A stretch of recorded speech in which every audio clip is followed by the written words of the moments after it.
بسم الله الرحمن الرحيم. يا أيها الذين آمنوا إذا نودي للصلاة من يوم الجمعة فاسعوا إلى ذكر الله وذروا البيع. إن الحمد لله نحمده ونستعينه ونستغفره ونعوذ بالله من شرور أنفسنا ومن سيئات أعمالنا. من يهده الله فلا مضل له ومن يضلل فلا هادي له. وأشهد أن لا إله إلا الله وحده لا شريك له وأشهد أن محمدًا عبده ورسوله. أما بعد فإن خير الحديث كتاب الله وخير الهدي هدي محمد صلى الله عليه وسلم وشر الأمور محدثاتها وكل محدثة بدعة وكل بدعة ضلالة وكل ضلالة في النار. فأعوذ بالله السميع العليم من الشيطان الرجيم. بسم الله الرحمن الرحيم. إن الذين قالوا ربنا الله ثم استقاموا تتنزل عليهم الملائكة ألا تخافوا ولا تحزنوا وأبشروا بالجنة التي كنتم توعدون. رب اشرح لي صدري ويسر لي أمري واحلل عقدة من لساني يفقهوا قولي. رب زدني علما رب زدني علما رب زدني علما كثيرا كثيرا. محترم سامعین کرام، حاضرین جمعہ، دل مل بھائیوں، بزرگوں، عزیز بچوں، پردہ نشین خواتین اسلام، تمام قسم کی تعریف و توصیف، کبریائی، بڑائی اور بزرگی اس اللہ رب العالمین کے لیے لائق اور زیبا ہے جس نے ہم تمام انسانوں کو اس دنیا فانی کے اندر پیدا فرمایا اور ہماری رشد و ہدایت کی خاطر بے شمار انبیاء علیہم السلام کو اس دنیا کے اندر مبعوث فرماتا رہا. بعدہ درود و سلام نازل ہوں تمام انبیاء علیہم السلام پر، خصوصاً نبوت و رسالت کی آخری کڑی تاجدار مدینہ احمد مجتبیٰ محمد مصطفیٰ صلی اللہ علیہ وسلم پر، جن کی وجہ سے اللہ رب العالمین نے ہم کو صراط مستقیم جیسا راستہ اللہ تعالیٰ نے ہمیں عنایت فرمایا. محترم سامعین، جو مہینہ ہم پر سایہ فگن ہے وہ مہینہ شوال المکرم کا مہینہ ہے. اس مہینے سے پہلے جو مہینہ ہم سے رخصت ہوا وہ مہینہ بہت ہی بابرکت والا مہینہ، رحمتوں والا مہینہ، برکتوں والا مہینہ، سعادتوں والا مہینہ تھا. اللہ تبارک و تعالیٰ کے فضل و کرم سے ہم تمام مسلمانوں کو یہ مبارک مہینہ نصیب ہوا اور اس مبارک مہینے کے اندر ہم نے غیر معمولی کوشش کرتے ہوئے اس مہینے کے اندر ہم نے قرآن کریم کی تلاوت کا اہتمام ہم نے کیا. اس مبارک مہینے کے اندر ہم نے اللہ رب العالمین کے حضور حاضری دے کر کے قیام اللیل اور تراویح کا بھی اہتمام ہم نے کیا. اس مبارک مہینے کو پا کر کے ہم نے اپنا رشتہ اللہ تبارک و تعالیٰ سے جوڑتے ہوئے ہم مسجدوں سے لگے رہے. مسجدوں کے اندر آ کر کے نوافل کا اہتمام ہم کثرت سے کرتے رہے اور ساتھ ہی ساتھ ہم رمضان کے مہینے میں اللہ رب العالمین کی رضا اور اس کی خوشنودی کو حاصل کرنے کے لیے، اللہ رب العالمین کا محبوب اور پیارا بندہ بننے کے لیے ہر طرح سے اعمال صالحہ کو،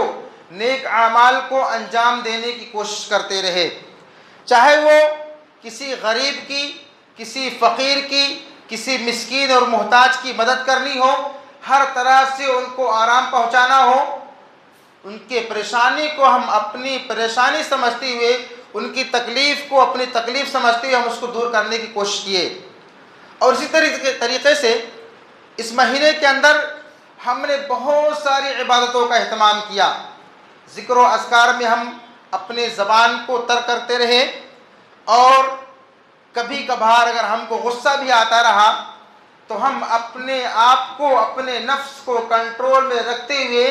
ہم اپنے آپ کو یہ کہلوانے پر مجبور ہو گئے کہ میں روزے کی حالت میں ہوں، اور روزے کی حالت میں رہتے ہوئے میں اللہ رب العالمین کی نافرمانی نہیں کر سکتا۔ انی صائم، میں روزے دار ہوں، میں روزہ رکھ کر کے اپنا روزہ خراب نہیں کرنا چاہتا۔ میرے محترم سامعین، رمضان کا مہینہ ہم پر سایہ فگن تھا۔ ہم اللہ تبارک و تعالیٰ کی رضا اور اس کی خوشنودی کو حاصل کرنے کے لیے ہم حد المقدور کوشش کرتے رہے، اور بہت ساری نیکیاں ہم نے حاصل کی، جمع کی۔ لیکن رمضان کا مہینہ گزرنے کے بعد، اب اس کے بعد ہمیں اپنے ان اعمال صالحہ کا جائزہ بھی لینا پڑے گا۔ ہم دیکھتے ہیں، مشاہدہ کرنے میں یہی آتا ہے کہ رمضان کا مہینہ جیسے ہی رخصت ہوتا ہے، جو مسجدیں کھچا کھچ بھری ہوتی تھی، جو کبھی مسجد کا رخ نہیں کیا کرتا تھا بیچارہ، وہ بھی مسجد کے اندر آ کر کے پہلی صف میں آ کر کے جماعت کے ساتھ نماز پڑھنے کا وہ انسان پابندی کرتا تھا۔ لیکن جب رمضان کا مہینہ رخصت ہو گیا تو ایسا کیا ہو گیا، ہمارے دلوں کے اندر ایسی کون سی چیز پیدا ہو گئی، ہمارے ذہن و دماغ کے اندر ایسی کون سی چیز آ گئی کہ ہم دھیرے دھیرے مسجدوں سے ہم نے دوری اختیار کرنا شروع کر دیا۔ کیا اللہ تبارک و تعالیٰ صرف رمضان مبارک کے مہینے کا ہی رب ہے؟ نہیں میرے محترم سامعین، جو رب ماہ رمضان کا ہے وہی رب ماہ شوال کا بھی ہے۔ شوال کے بعد ذی القعدہ، ذی الحجہ، محرم، سال کی جو 12 مہینے، ان تمام 12 مہینوں کا رب اللہ تبارک و تعالیٰ ہی ہے۔ گویا کہ ہم رمضان کے مہینے میں اگر آ کر کے قرآن کریم کی تلاوت ہم نے کیا، قیام اللیل کا اہتمام ہم نے کیا، ذکر و اذکار میں اپنے زبان کو تر کرتے رہے، اور دیگر اعمال صالحہ کو انجام دیتے رہے، رمضان مبارک کا مہینہ گزرنے کے بعد ہم نے کنارہ شکنجی اختیار کر لی مسجدوں سے۔ ہم قرآن کریم کی تلاوت کا اہتمام نہیں کرتے، ہم ذکر و اذکار نہیں کرتے، ہم سنن و نوافل کا اہتمام نہیں کرتے، بالکل غفلت والی زندگی گزارنا ہم شروع کرتے ہیں، تو میرے محترم سامعین یہ ہمارے لیے کامیابی کی دلیل نہیں ہے، بلکہ کامیابی کی دلیل یہ ہے کہ جس طریقے سے رمضان میں چاق و چوبند ہو کر کے ہم مسجد سے اپنا رشتہ جوڑ کر کے رکھے تھے، رمضان کے بعد وہی تسلسل ہمارے اندر باقی رہنا چاہیے، تب جا کر کے ہم کامیاب اور کامران ہو سکتے ہیں۔ ہمارا مسئلہ ایسا نہیں ہونا چاہیے کہ جب برسات کا مہینہ آتا ہے یا جب الیکشن آتا ہے تو ایسے موقع پر ہم دیکھتے ہیں کہ ہمارے دروازوں پر جو ووٹ لینے والے حضرات ہوتے ہیں وہ کتنا محنت کرتے ہیں آ کر کے، جو ہم کام کرنے کے لیے ان کو کہتے ہیں اس کو ٹھیک ہے میں آپ کا کام یہ کر دیتا ہوں، ٹھیک ہے آپ کا کام ہو جائے گا، کتنا، کیونکہ ان کو معلوم ہے کہ میں ان کے دروازے پر جاؤں گا، یہ ہم کو ووٹ دیں گے، ہمارا فائدہ ہوگا۔ اسی طریقے سے جب برسات کا مہینہ آتا ہے تو برسات کے مہینے میں ایک الگ قسم کا میڈک نظر آتا ہے، برساتی میڈک جس کو بولا جاتا ہے۔ بارش کا مہینہ ختم ہوا، وہ میڈک آپ کو نظر نہیں آئیں گے۔ تو میرے محترم سامعین، اللہ تبارک و تعالیٰ نے ہم کو مختلف چیزوں کے ذریعے سے سمجھانے کی کوشش کی کہ ہم برساتی میڈک والے جیسے صفت اپنے اندر پیدا نہ کریں، کیونکہ اللہ تبارک و تعالیٰ قرآن میں فرماتا ہے فَسَبِّحْ بِحَمْدِ رَبِّكَ وَكُن مِّنَ السَّاجِدِينَ وَاعْبُدْ رَبَّكَ حَتَّىٰ يَأْتِيَكَ الْيَقِينُ، کہ آپ اپنے رب کے حمد کی تسبیح بیان کیجئے اور اس وقت تک اللہ تبارک و تعالیٰ کی عبادت اور بندگی کرتے رہیے جب تک کہ آپ کو موت واقع نہ ہو جائے، یعنی مرتے دم تک اللہ تبارک و تعالیٰ کی عبادت میں، اللہ تبارک و تعالیٰ کی بندگی میں اپنے آپ کو پل پڑنا ہے، اللہ تبارک و تعالیٰ کی اطاعت میں، اللہ تبارک و تعالیٰ کی فرما برداری میں اپنی زندگی کو گزارنا ہے، تبھی جا کر کے ہم دنیا میں کامیاب ہوں گے، اور آخر میں اللہ تبارک و تعالیٰ کے فضل و کرم سے جنت الفردوس میں ہمیں اعلیٰ مقام مل سکتا ہے۔ تو میرے محترم سامعین، رمضان کے بعد سب سے پہلا کام ہم کو یہ کرنا ہے کہ جو رمضان کا مہینہ اللہ کے فضل و کرم سے ہمیں نصیب ہوا، اس پر ہمیں اللہ تبارک و تعالیٰ کا شکر بجا لانا ہے، اللہ کا شکر بجا لانا ہے، کیونکہ شکر گزاری کرنے سے اللہ تبارک و تعالیٰ کا قرب ہمیں حاصل ہوتا ہے، اللہ تبارک و تعالیٰ ہمارے اعمال صالحہ کو درست فرما دیتا ہے، اس کو قبولیت کے درجے پر اللہ تبارک و تعالیٰ لے کر کے چلے جاتے ہیں۔ اور یہی نہیں بلکہ ہمارے ہر طرح کی چیزوں میں اللہ تبارک و تعالیٰ برکت بھی نازل فرماتے ہیں، جیسا کہ اللہ تبارک و تعالیٰ نے قرآن میں فرمایا وَإِذْ تَأَذَّنَ رَبُّكُمْ لَئِن شَكَرْتُمْ لَأَزِيدَنَّكُمْ وَلَئِن كَفَرْتُمْ إِنَّ عَذَابِي لَشَدِيدٌ، کہ جب تمہارے رب نے تمہیں آگاہ کر دیا کہ اگر تم شکر گزاری کرو گے تو بے شک میں تمہیں اور دوں گا،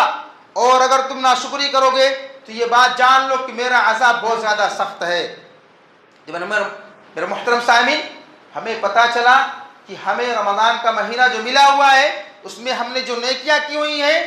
اس کو اللہ تبارک و تعالیٰ کے جناب میں پیش کر کے اس کی قبولیت کے لیے اللہ تبارک و تعالیٰ سے دعا کرنا چاہیے۔ اللہ کا شکر بجا لانے کے ساتھ ساتھ اے اللہ رمضان کے مہینے میں جتنی بھی عبادتیں ہم نے کی ہیں، چاہے وہ جسمانی عبادتیں ہوں، چاہے بدنی عبادتیں ہوں، چاہے مالی عبادتیں ہوں، جس طرح سے ہم نے رمضان کے مہینے میں جو بھی عبادتیں کی ہیں اے اللہ تبارک و تعالیٰ تو اس کو قبول اور منظور فرما، کیونکہ انبیاء کرام کا شیوہ رہا ہے، سلف صالحین کا یہ عمل رہا ہے، یہ وتیرہ رہا ہے کہ وہ رمضان کا مہینہ جب ان کو مل جاتا تھا تو اس میں کثرت سے اللہ تبارک و تعالیٰ کی عبادت کیا کرتے تھے۔ جو مہینہ ان سے رخصت ہو جاتا تو مسلسل 6 مہینے تک اللہ تبارک و تعالیٰ سے وہ دعا کرتے تھے کہ اللہ تعالیٰ ہم نے اس مہینے میں جو بھی نیکیاں کی ہیں اللہ تبارک و تعالیٰ تو اس کو قبول اور منظور فرما، کیونکہ اعمال صالحہ کو انجام دے کر کے اس کو کر کے سستی کاہلی کے ساتھ قبولیت کے لیے اللہ تبارک و تعالیٰ سے دعا نہ کرنا یہ ہماری کامیابی کے دلیل نہیں ہے،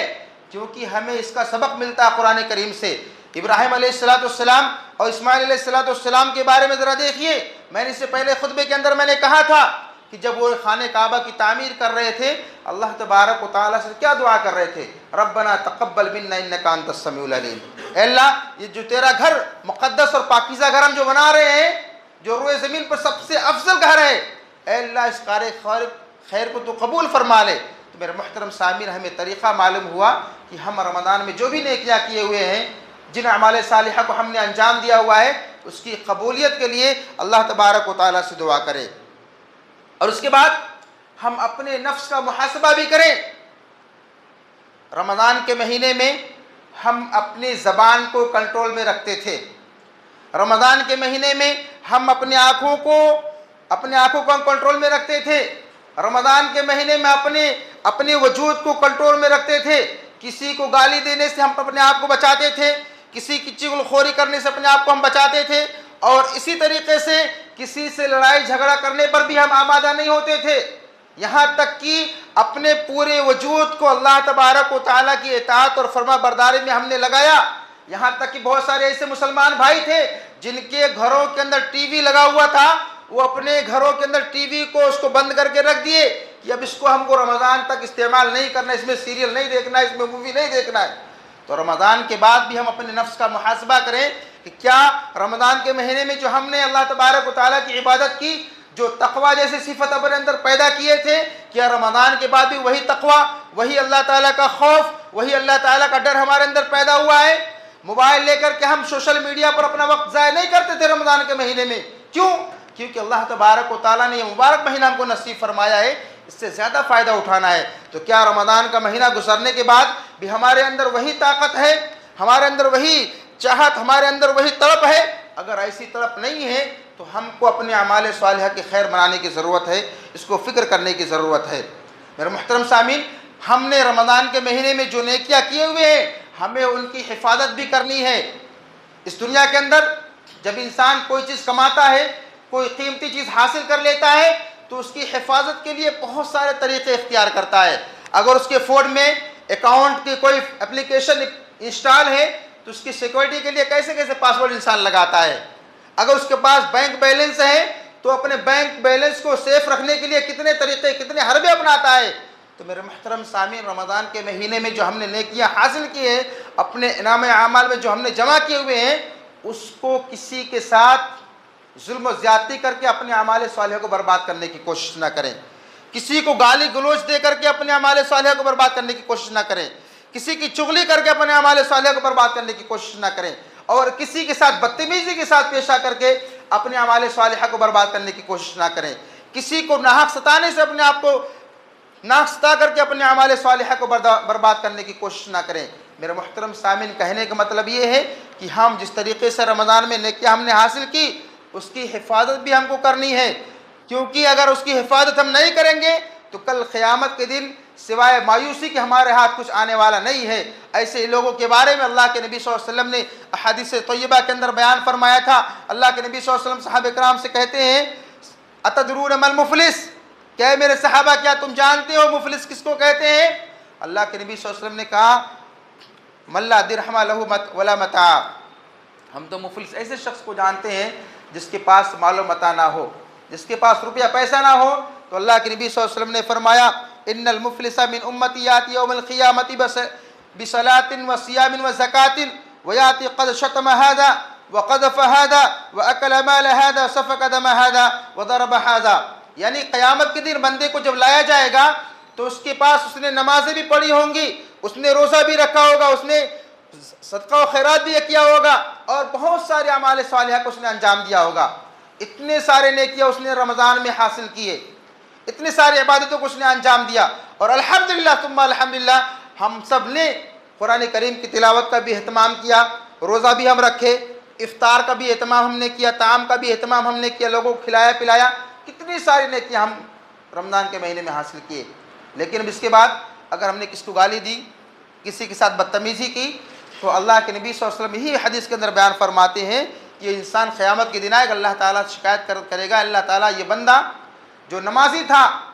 جو صوم و صلات کا پابند تھا، جو صدقات و خیرات کیا کرتا تھا، اس نے مجھ کو ستایا تھا، اس نے میرے اوپر الزام لگایا تھا، چغل خوری اس نے کی تھی، اس نے غیبت کی تھی، مجھ کو طرح طرح کے میرے اوپر الزامات لگائے تھے، تو اللہ تبارک و تعالیٰ اس کی نیکیوں کو لے کر کے اس انسان کو دے دے گا، اس کے ساتھ اس نے ظلم کیا ہوگا۔ تو میرے محترم سامعین، کہنے کا مطلب یہ ہے کہ رمضان میں جو ہم نے نیکیاں حاصل کی ہیں، اپنے نام اعمال کو بہتر سے بہتر بنانے کی ہم نے جو کوشش کی ہے، اس کو رائیگاں اور برباد، ضائع اور برباد نہ کریں، بلکہ اس کی حفاظت کریں۔ ہم اپنے زبان کو کنٹرول میں رکھتے ہوئے اعمال صالحہ کی حفاظت کرنے کی کوشش کریں، اور اسی طریقے سے ہمیں اعمال صالحہ پر استقامت بھی اختیار کرنا ہے۔ ایسا نہیں ہے کہ رمضان کا مہینہ رخصت ہو گیا اس کے بعد میں ہم غفلت کے شکار ہو جائیں، نمازوں کی پابندی ہم نہ کریں۔ الحمدللہ فجر کی نماز میں جماعت کے ساتھ نماز پڑھنے کے لیے مسجدوں میں جگہ کم پڑ جایا کرتی تھی رمضان کے مہینے میں، اور خاص طور سے رمضان کے آخری عشرے میں، جو کہ ہر مساجد کے اندر ہوتا ہے، جہاں پر سے سحری کا بھی انتظام ہوتا ہے۔ الحمدللہ پڑھنے والے حضرات اتنے زیادہ ہوتے تھے کہ باہر انسان کھڑا ہو کر کے دیکھ رہا، نماز کے لیے جگہ نہیں، دوسرے مسجدوں کا رخ کیا کرتا تھا۔ میرے محترم سامعین، لیکن آج جب مؤذن کہتا ہے الصلاۃ خیر من النوم، کہ نماز نیند سے بہتر ہے، حی علی الصلاۃ، او نماز کی طرف، حی علی الفلاح، وہ آج ہم کو ہمارے سماعتوں سے آواز ٹکراتی ہے، لیکن ہم اپنے بستروں سے اٹھ کر کے مسجدوں کا رخ نہیں کرتے ہیں۔ تو میرے محترم سامعین، جب رمضان کے مہینے میں ہم آ سکتے تھے، ایک مہینہ ہم نے اپنے نفس کی تربیت کی، جسمانی اور روحانی تربیت ہم نے حاصل کی، تو اچانک ہمارے اندر تبدیلی کیسے آ گئی؟ اچانک ہم خواب غفلت کے شکار کیوں ہو گئے؟ ایسا نہیں ہونا چاہیے۔ اگر ہم خواب غفلت کے شکار ہیں، اگر ہم سستی کاہلی کے شکار ہو گئے ہیں، تو گویا کہ ہم اللہ رب العالمین کے محبوب اور پیارے بندے بن کر کے زندگی نہیں گزار رہے ہیں، بلکہ ہم ایک خانہ پوری کرتے ہوئے زندگی گزار رہے ہیں۔ جیسا کہ اللہ کے نبی صلی اللہ علیہ وسلم بیان فرماتے ہیں حدیث کے اندر کہ کچھ لوگ ایسے بھی ہوتے ہیں جنہوں نے بھوک اور پیاس سے اپنے دن کو کاٹا ہوگا، لیکن سوائے بھوک اور پیاس کو کوئی چیز حاصل نہیں ہوگا۔ بہت سارے مسلمان بھائی تھے جو مسجدوں میں آ کر کے قیام اللیل کا اہتمام کیے، تو ان کا قیام اللیل کا اہتمام کرنا سوائے کھڑے ہونے کو ان کو کوئی فائدہ نہیں دیا۔ یعنی اس کا مفہوم یہی ہے کہ ہم رمضان میں آ کے قیام اللیل کا اہتمام کریں تو ہمارے اندر اس کا جذبہ بعد میں بھی ہونا چاہیے۔ چلو ڈیلی نہیں تو کم از کم ہفتے میں ایک دو بار تو اٹھ کر کے قیام اللیل کا اہتمام کرنا۔ اگر ہم روزہ ہفتے میں ہم ڈیلی رکھتے تھے رمضان کے مہینے میں، سوموار کا روزہ جب آئے، جمعرات کا روزہ آئے، ایام بیس کی جو روزے آئے، تو اس کو ہم کو رکھنے کا اہتمام کرنا چاہیے، کیونکہ رمضان کے مہینے میں ہم نے اپنے نفس کی تربیت اسی طریقے سے کی ہوئی ہے، تو اس کے بعد بھی جذبہ ہمارے اندر ہونا چاہیے۔ اگر جذبہ ہمارا سرد پڑ گیا ہے، اگر ہم خواب غفلت کے شکار ہو چکے ہیں، اگر ہم مسجدوں کا رخ نہیں کرتے ہیں، جو رمضان کے مہینے سے پہلے جیسی زندگی ہماری تھی ویسی زندگی اگر ہم جی رہے ہیں، تو رمضان کا مہینہ پا کر کے اس میں نیکیاں حاصل کر کے بعد میں غفلت والی زندگی گزارنا، یہ ہمارے کامیاب ہونے کی دلیل نہیں ہے، بلکہ کل قیامت کے دن اللہ ایسے انسان کے تعلق سے اللہ رب العالمین نے قرآن میں بیان فرمایا۔ جب ان سے پوچھا جائے گا کہ تم جہنم میں کیوں چلے گئے، تم کو جہنم میں کس چیز نے پھینکوا دیا، تو وہ لوگ یہی کہیں گے لم نک من المصلین، کہ ہم نماز نہیں پڑھتے تھے، ولم نک نطعم المسکین، ہم مسکینوں کو کھانا نہیں کھلاتے تھے، ولم نک نطعم المسکین وکنا نخوض مع الخائضین، اور ہم گپ شپ کرنے والوں کے ساتھ گپ شپ کیا کرتے تھے، جس کی وجہ سے اللہ تبارک و تعالیٰ نے ہمارے ساتھ یہ معاملہ کیا ہوا ہے۔ میرے محترم سامعین، کہنے کا مطلب یہ ہے کہ ہم رمضان کے مہینے میں جس طریقے سے چاق و چوبند تھے، بعد میں اسی طریقے سے ہم کو بالکل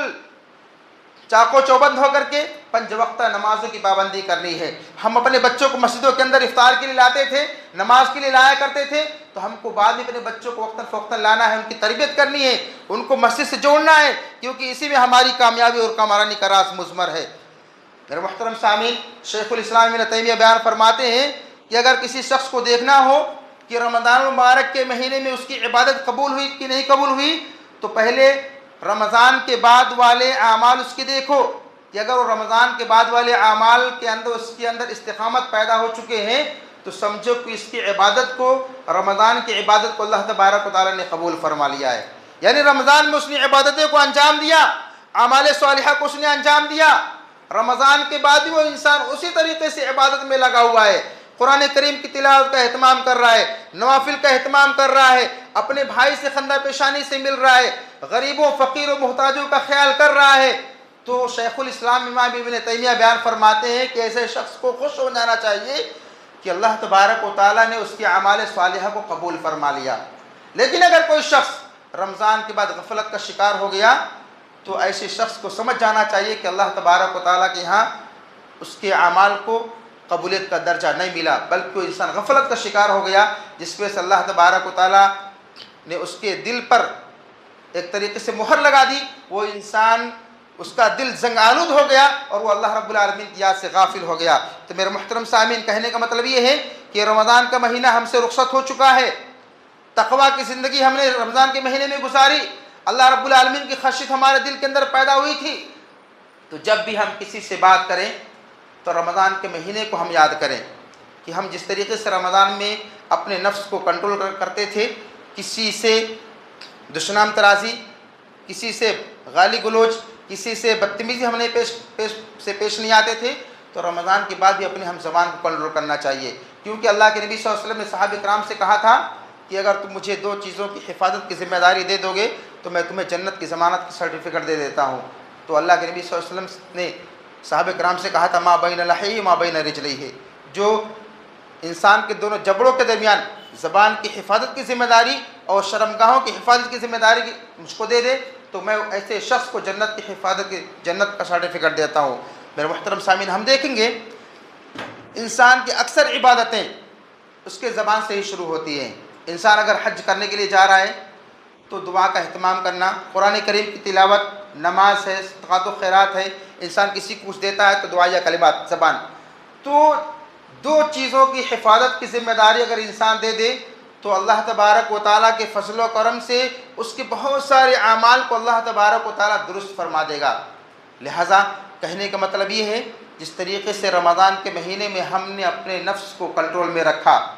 ہم نے اپنے زبان کو کنٹرول میں رکھا، اپنے پورے اعضاء و جوارح کو ہم نے کنٹرول میں رکھا، تو رمضان کے بعد بھی وہی معاملہ ہمارے اندر ہونا چاہیے۔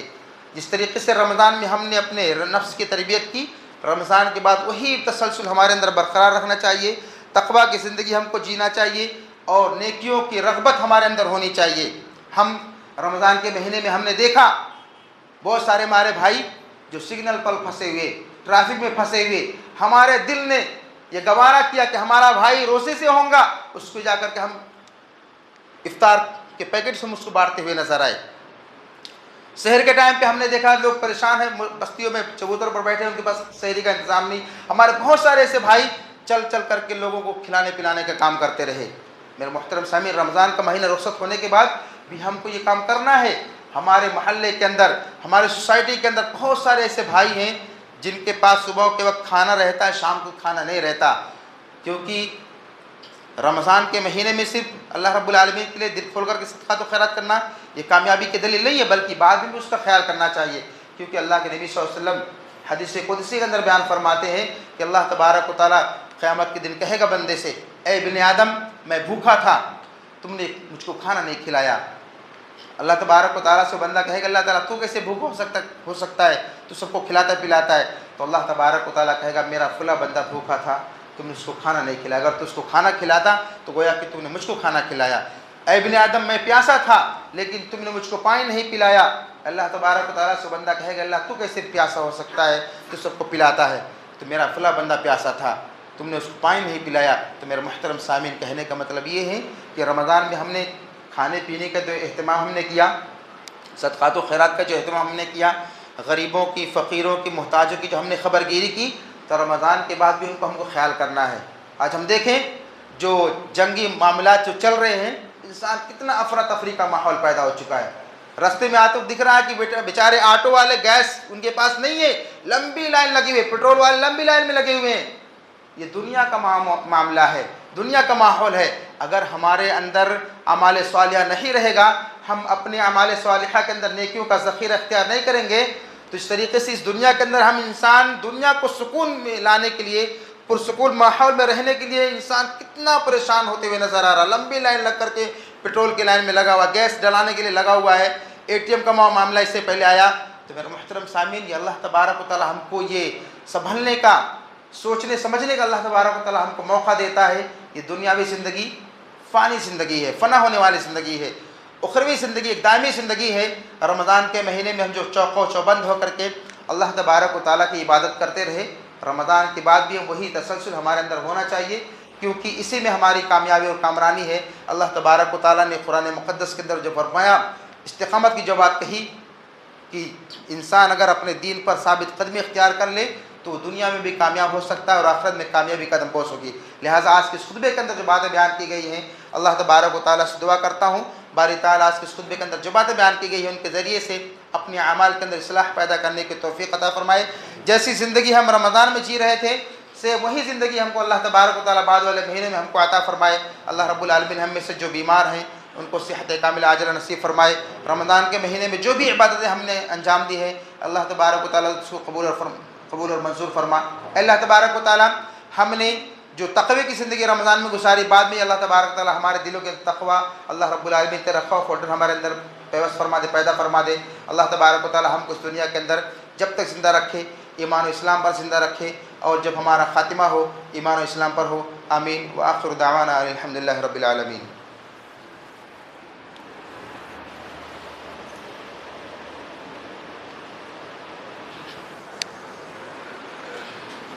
إن الحمد لله نحمده ونستعينه